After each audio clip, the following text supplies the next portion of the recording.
Muito bem, pessoal. Então, aqui respondendo aqui algumas dúvidas do meu canal. Então, uma dúvida é o seguinte, ó. Se, por exemplo, eu ultrapassar do limite, mas eu não exceder, por exemplo, 72 mil no caso do MEI. Então, o limite é 60 mil, você ultrapassou do limite, mas não excedeu, desculpa, 72 mil.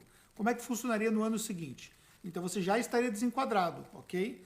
O que acontece é que se você passar os 72 mil, você teria que retroagir para o ano em questão.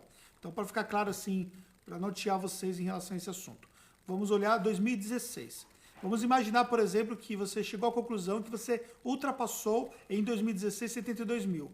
Nesse caso, você vai ter que regularizar desde 1 de janeiro de 2016, ok? Se você ficou até os 72 mil, ou seja, o faturamento máximo era 60 mil, você ficou até 20% a mais. Nesse caso, você começa a partir do 1 de 2017 como Simples Nacional. Nesse caso, o que você tem que fazer para desenquadrar? Você vai ter que fazer o seguinte, você vai ter que pegar, vai ter que fazer ali uma alteração da empresa para você deixar a empresa regular, porque vai mudar, por exemplo, a empresa no MEI, ela tem uma razão social diferenciada, você pega o próprio CNPJ, fica evidente uma empresa que está no MEI, por exemplo. Então você vai fazer o desenquadramento na Receita Federal, isso vai acontecer em janeiro nesse caso, e aí também vai ter que fazer uma alteração contratual. Então, assim, dito de modo simples, você não vai fazer isso sozinho, vai ter que procurar o serviço de uma empresa contábil para fazer isso para você, tá bom? Então, é importante que você leve isso em consideração. Uma outra questão também em relação a ultrapassar limites do MEI é, por exemplo, quem está nesse ano agora em questão e descobriu que ultrapassou o limite no ano retroativo.